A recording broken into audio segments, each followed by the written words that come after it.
Okay, so today's gonna be another day in the life video. I was meant to start it earlier, but I was on my way to my job this morning. My van broke down. The brakes just decided to play up. I managed to crawl to my job because I was around the corner. But yeah, I nearly died today. I really actually nearly died. I was coming up to a roundabout. My brakes just stopped working. If I didn't press the brakes way before, I would have had a bad accident. But I'm going to take you in the job now and show you what I'm doing straight away. So yeah. So this is the job. As you can see, we are fitting doors. On this job we have 6 doors to fit. This was meant to be a very easy job, but boy was I wrong. The client let the plasterer fit the door frames and he really messed up and really caused me a lot of problems. The frames were all out of level and they wasn't standard door openings, so we couldn't get the right doors to suit the frames. So what I had to do was get the closest doors possible, cut 2 inches off each side of all the doors and adjust the frames to suit the doors, which was obviously a lot more work. And I undercharged myself by a massive amount on this job, but you'll find that out later. This job was meant to take a day, but instead it took me the entire week. So I'll just take you through the whole of this week as a self-employed carpenter. Hope you enjoyed the video. I want to get 3 doors done today. At least 3 doors done. This one, and that one. If I'm feeling a bit dicey, I'll do this one as well. But I haven't got a lot of time because my breakdown people are coming to sort out my van. So yeah, so I'm gonna crack on straight away. So on the first day of this job, I really wanted to at least get 3 doors on. It was a late start because I nearly died this morning due to my brakes, and I also have to leave early because the AA are coming to try and sort out my van, so I'm kinda against time on this day. But to start off, I had to cut each door down in size. On this occasion, I took an equal amount off the top and bottom to get the heights right. Here I'm just sanding on the edges so the veneer on the door doesn't peel off. You can also use a block plane for this. And these are all the ends I've cut off. As you can see, I've had to take quite a lot off the doors.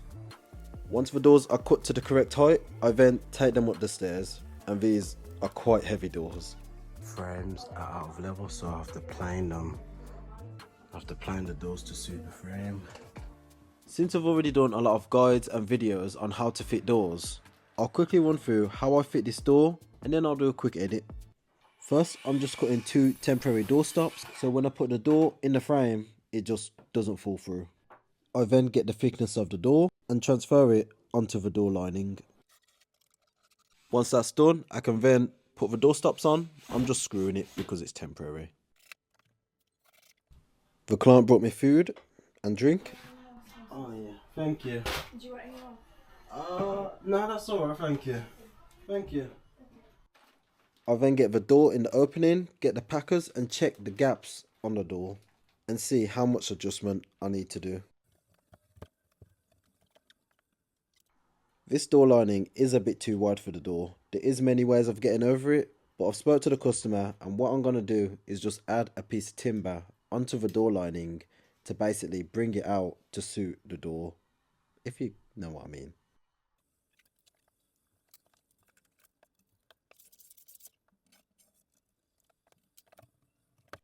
I then plane the door to suit the frame after doing my markings. Once I've planed the door, I then get the hinges on. Now here, you're probably thinking, why the hell is he not using a standing knife to mark the hinges? Why is he using a roofer's pencil? And to be honest, I don't know. I don't know. Sometimes I feel like using a pencil, sometimes I feel like using a standing knife. But I get perfect results either way.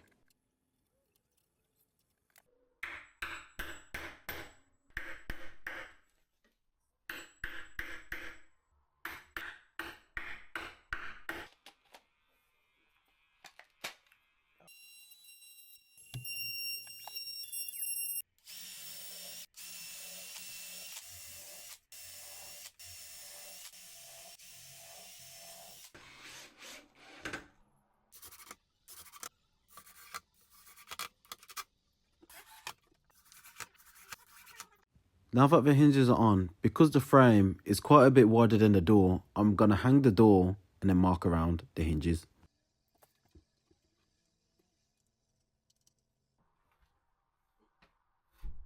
Now that I've marked around the hinges on the frame, I just chop out the hinge pockets and then follow this process for all of the doors.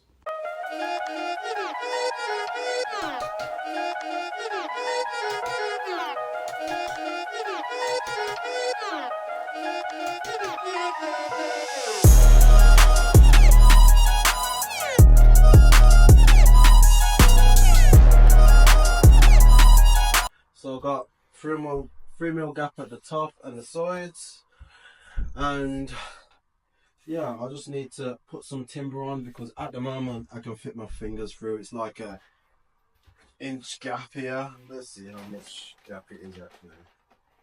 15mm. It's 15mm gap at the moment. What I'm gonna need to do is put some timber on the side so that it's not 15mm gap.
I did have to cut today a little bit short because the AA recovery team came. They couldn't fix my brakes on site, so they had to tow me home.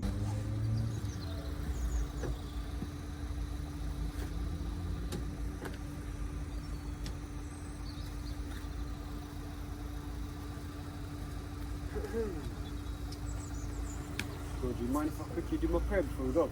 No, that's fine. No, that's fine. Yeah, that's fine. Day 2, I got the electrician to pick me up and take me to one of our renovation projects that we're working on. I'm not going to show much of this because I'm doing a complete separate video on this whole project. On the 3rd day, I got a lift to the job from a friend. On this day, I focused on getting all the handles and latches installed. I also cut down the timber to plant on the frame, and I cut down the door stops.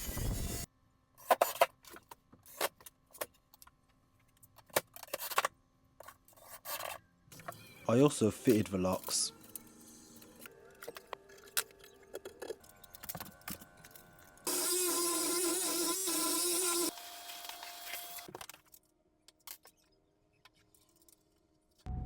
On the 4th day, my van broke down once again as I was going to the job, so I had to turn around and take it back to the garage. Something to do with the oil pump and the brakes again. On the 5th day, my van broke down once again. This time the alternator needed replacing and also the batteries needed replacing. At this point I was feeling very down and feeling really bad for my customers having to keep pushing their jobs back. Hello mate, my van stopped working again. I am very sorry about this, but so you know I'm not lying, literally still not working. And trying to start it, trying to get a jump start of someone, and it still doesn't seem to be working. The brakes aren't working, the engine's not working. I know it's not your problem, but I literally can't go anywhere. Like, it's literally just broke down again. It may be the case you need to get someone else on this one, because the van has, this whole week it's caused me a lot of problems and a lot of stress with all my jobs, so I am very, very, very sorry about this. And I don't know why it's doing this to me right now. But all my clients was understanding. On the 6th day, my van got repaired.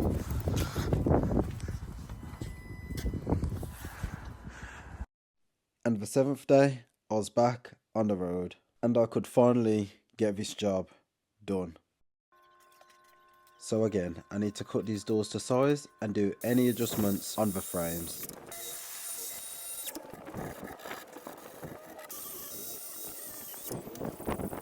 So with this door frame, I've decided I'm going to put a piece of timber on here. So fix a piece of timber on here so it comes a little bit more away from the radiator, so it won't literally just swing onto the radiator. So I'm going to plant a piece of timber on here, then I'm going to fit the door, and then I'm going to build the frame and put another piece of timber on here to suit the door. So I'm literally going to put the door on, then I'm going to make everything suit the door.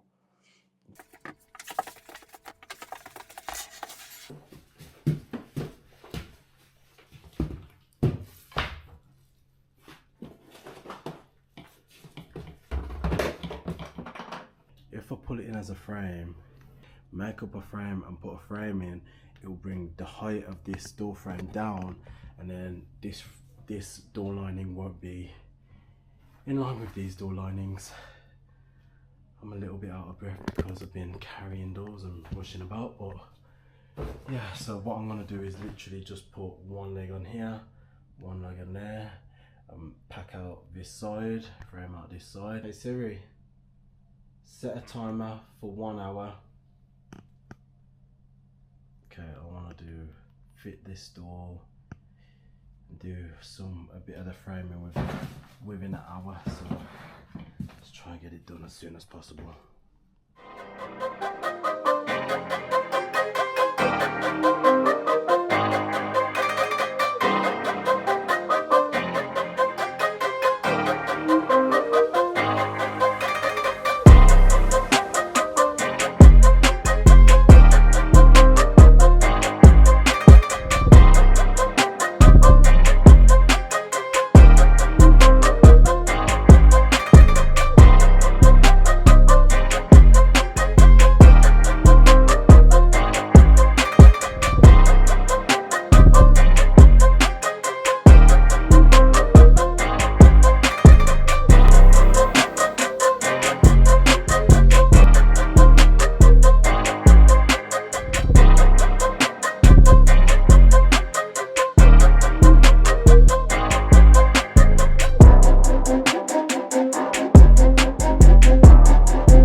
Okay, so that was a hard week. As you saw, my van was playing up and I had a lot of problems on the job, but we got it done. Sometimes these days do happen being self-employed, and you just need to get through, push through, and look to the light on the other side. Because at the start I was kind of like, I don't think I'm gonna do this. You saw the message that I sent to my client. I thought he was gonna have to get someone else to do the job, and yeah, so I was just feeling down throughout that whole week. But look at the light on the other side of the tunnel.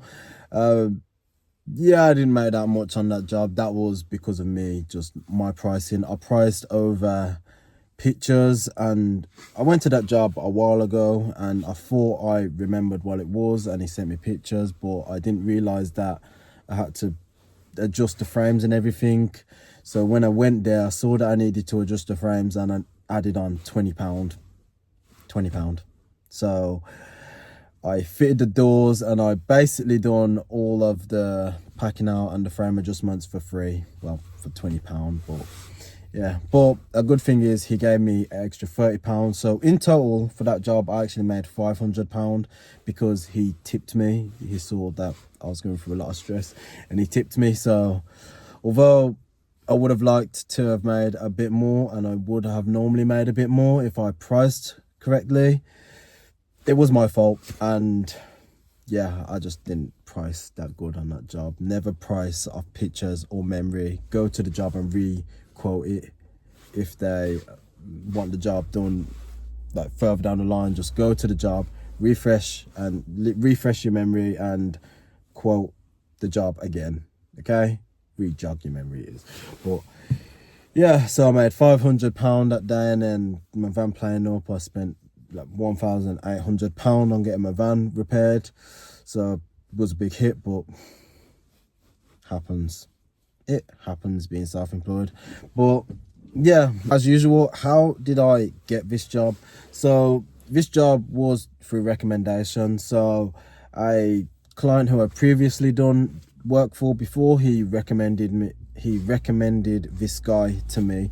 So he says, I got a carpenter here, and he can do your work. If you like these type of videos, please like, subscribe. I really appreciate it, and hopefully if I get enough views, I can make enough money off this YouTube video to cover the cost of how much I actually wish I did make on the job.